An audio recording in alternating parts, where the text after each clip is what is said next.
The Barnstable Youth Commission hosted its second annual Youth Summit last week. The two-day event included both a community forum and an all-day event for Barnstable Intermediate 7th graders. Youth Commission Chair Brendan Clark says he wanted to make the day feel more like a conference and make it special for the students. We always feel that it's really important with the conference aspect to get the kids to realize that it's not just some lame field trip that you're taking. We want them to know that it's an event and we're trying to educate you, and it's not just a sad event. With the you moved to the location, we just wanted more space. Last year, the HYCC, it's a great location, but it's a little constrained with 400 kids. So here we've got a lot more of an open campus look and open space look. The two-day event included interactive programs, informative talks, resource tables, and even lunch. The kids are broken up into their teams, and then in some cases they're broken all the way down to their classrooms.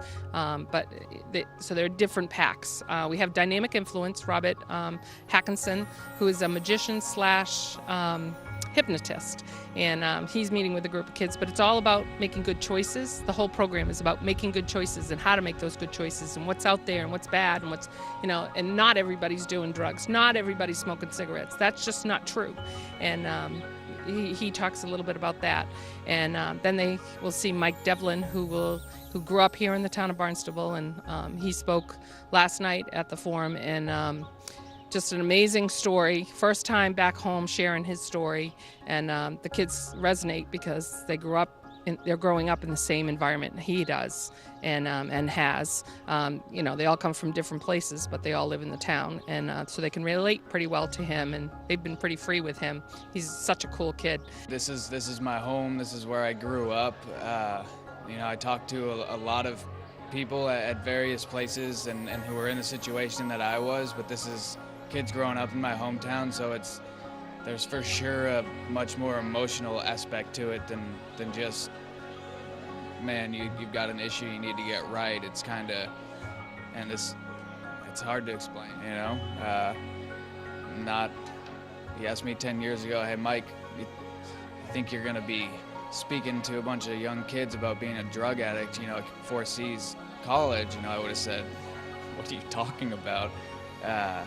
But this is what's going on right now, and and I've realized that I didn't have control of my life a long time ago, and that this opportunity popped up is being put in my face. How could I not come back? It's just meant to happen.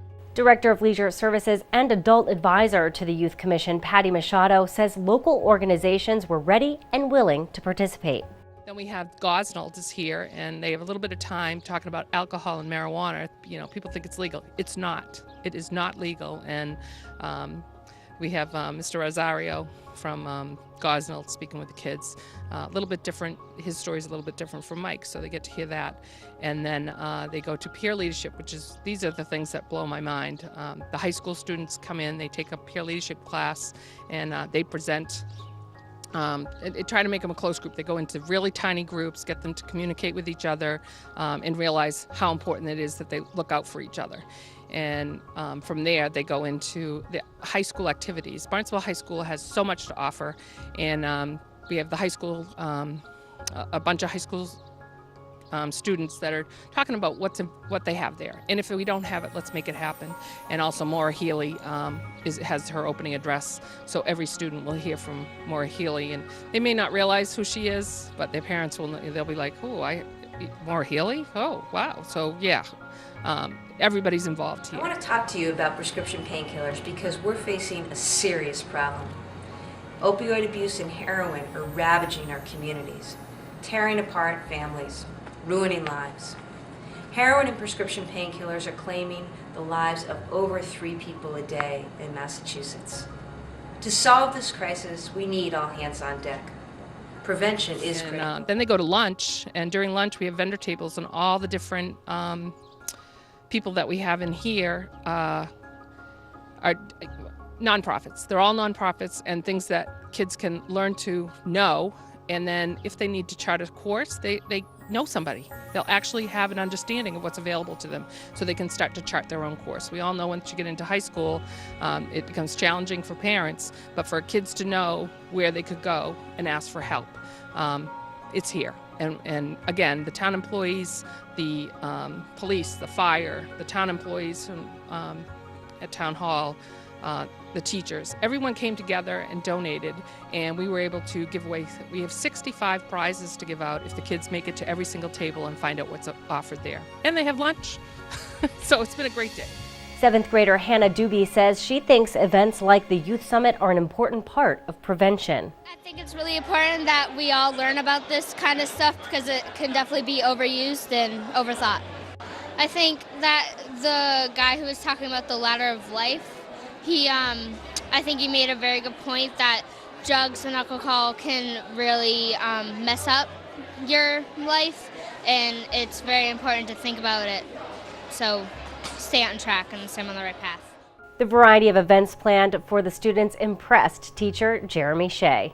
It was great. It's really, we don't really have from my perspective, a really good discussion, that dialogue about substance abuse and prevention, which I guess would be the main part. So just getting the kids exposed and hearing people talk. And so far we've had two very different presentations, so some kids might respond well to one, some respond well to the other. So having a variety of presentations, I think, can get to the kids, even if some are more negative towards one or the other. At least something will probably get to them.